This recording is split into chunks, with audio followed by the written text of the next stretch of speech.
Tu savais qu'en fait la lune c'était un œuf? Non. Quand je pense qu'il a suffi de parler de ce mec pour bousiller ce truc... Bon, t'en es où là? Ça vient juste encore un peu. Aïe. Ah, enfin. Ah, oula, mais c'est énorme. Merci ma bitch, qu'est-ce que je ferais sans toi? Tout ça parce que je chie des tournevis. Salut les Webiens, alors ça jette? Et bienvenue dans ce 4e épisode spécial Toussaint. Non, je déconne, ce sera un épisode normal. Mais consacré à un même exceptionnel, sans doute mon préféré. Do a barrel roll. Mais bah ça commence bien. Star Fox est une série vidéoludique de différents types, allant du rail shooter à l'action-aventure, édité par Nintendo et mettant en scène des personnages à l'apparence d'animaux anthropomorphiques pilotes de vaisseaux spatiaux dans un univers de SF, rappelant par moments les grands films du genre.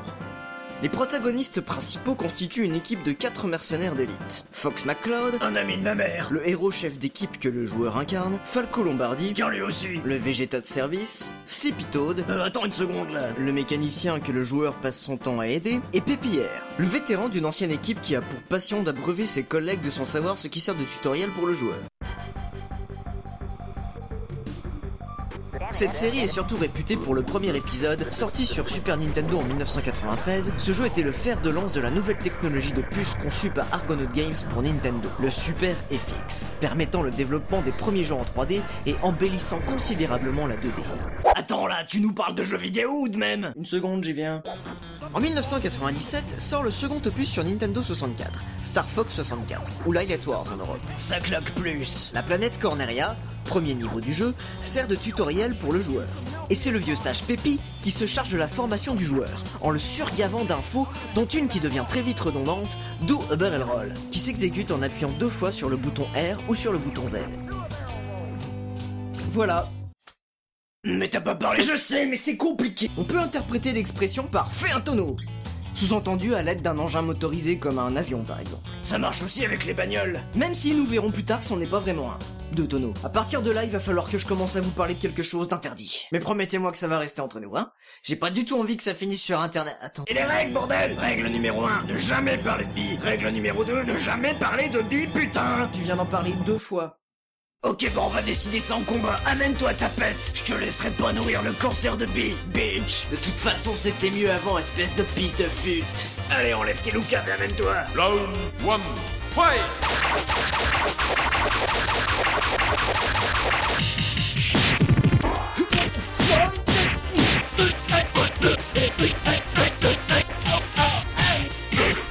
KO! You win! Dans la mort, un membre du projet Mémons-nous a un nom. Il s'appelait Robert Popol. Pourquoi c'est toujours moi qui en prends plein la gueule? Il est un image board nommé 4chan sur lequel les utilisateurs restent anonymes et les fils de discussion disparaissent au fur et à mesure que les nouveaux sont créés. En gros, c'est une espèce de cyberfoutoir dans lequel tout est permis. Sauf le pédo. L'humour noir y est exploité au-delà des limites. Ça va très loin donc ce n'est pas à mettre devant tous les yeux. Ni dans toutes les bouches. Mineur interdit. Et n'essayez pas de vous connecter au boulot. D'ailleurs, n'essayez même pas d'y aller tout court. Cet endroit sordide est à l'origine de la plupart des mèmes et de pas mal de choses sur internet. Le grand laboratoire. Mais ça, ce sera pour un prochain épisode. C'est donc sur ce site que l'expression a été popularisée et est aussi complètement sortie de son contexte, en l'utilisant comme le conseil à suivre en tant qu'ultime recours lors d'une situation complexe ou pour illustrer une photo de crash imminent ou de situation périlleuse. Cela permet aussi de répondre à n'importe quelle demande, question ou complainte. Cette expression contient le pouvoir de tourner en dérision absolument n'importe quelle situation. A noter que sur le site Urban Dictionary, on peut trouver une première définition de cette expression datant de janvier 2004. Tom Green est... Mais qu'est-ce que ça vient foutre là? Un humoriste canadien animateur de l'émission Tom Green Live sur MTV. Émission qu'il qualifia de Webovision en raison du fait qu'elle était diffusée à la fois sur le net et à la télévision, et qu'il interagissait, ainsi que son invité, avec le public en direct via le logiciel Skype, un téléphone et un chat. C'était l'occasion de blagues téléphoniques en tout genre, et les Anonymous de 4chan s'en donnèrent à cœur joie en organisant des raids pour le submerger de mèmes et de trolls que Tom nourrissait généreusement, ce qui participa au succès de son émission. Merci les beaters. Sometimes I wake up in the middle of the night and I scream. C'est le 16 août 2006 qu'eut lieu le premier raid. Après 1 heure de spam intensif à grands coups de déçus, pulse closed et do barrel roll, et après avoir rendu l'animateur complètement dingue, l'expression devint encore plus populaire. Something, can you do a barrel roll for me? A barrel roll? Yeah, a barrel roll. On air. A barrel roll? Yeah, a barrel roll. A barrel roll? A barrel roll. A barrel roll? A barrel roll. L'année suivante, un thème musical officiel fut créé en mélangeant ce même à un autre. La chanson de 1979, Moscow du groupe allemand Chingis Khan.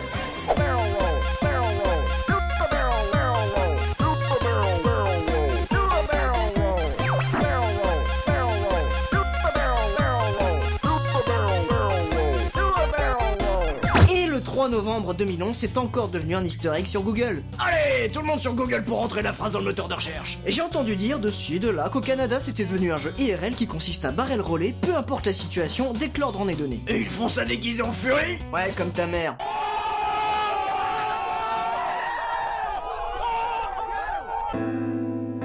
Et maintenant, la partie pointilleuse.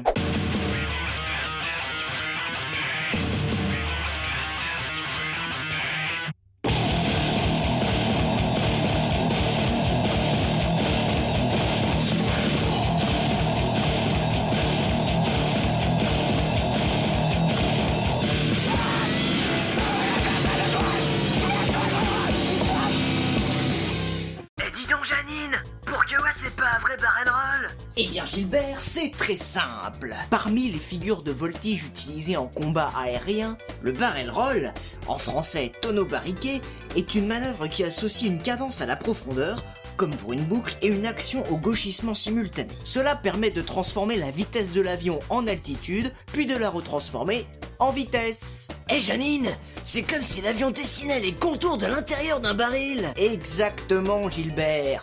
Alors que le tonneau, appelé aileron roll en anglais, consiste en une rotation simple autour de l'axe de roulis. C'est une manœuvre qui ne sert à rien si ce n'est de se mettre en danger. Mais Janine, ce serait donc un aileron roll que l'on effectue dans Star Fox? T'as tout compris Gilbert. Donc le vieux lapin, il est sénile en fait. Et on le laisse piloter.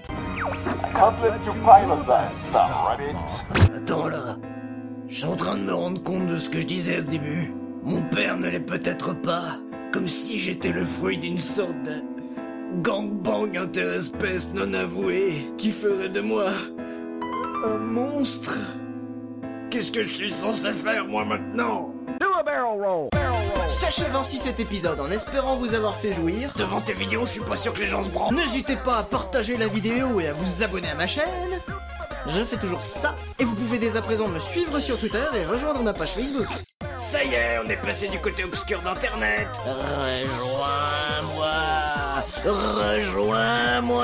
Je vous donne rendez-vous début décembre. En attendant, n'attrapez pas froid, méfiez-vous des clowns du Nord et mémez-vous.